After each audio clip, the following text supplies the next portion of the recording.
adherent of Judaism. This conversation between Saul then, and Jesus marked a turning point in the life of Saul. Just a quick recap on the story of the life of Saul before he became Paul. In the ancient Israel then, the common religion was Judaism. And the Pharisees were a sect of Judaism.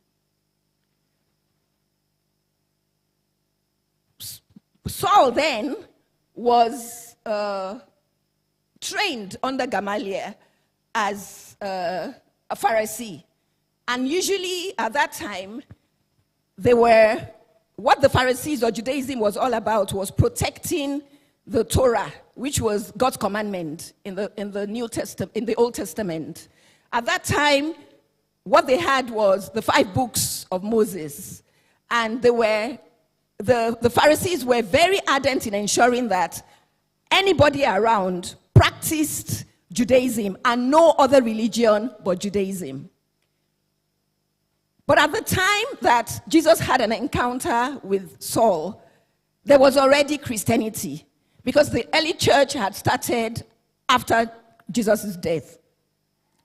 Now, here was a person, and then there was a difference between Judaism and Christianity, because the people that practiced Judaism did not believe that, they believed that there was a Messiah, but that they did not believe that that Messiah was Jesus. I'm sure we probably know the story, because Jesus came and he was not accepted by his own, and it was more even the Gentiles that really recognized him.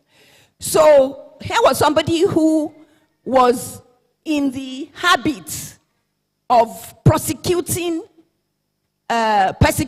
Christians.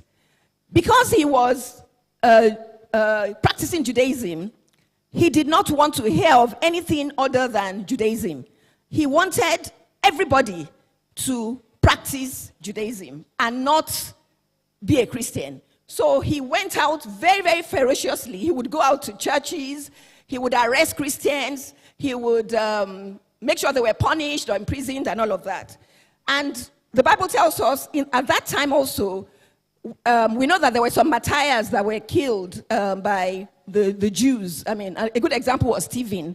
And this Saul was there when Stephen was killed and all of that, right?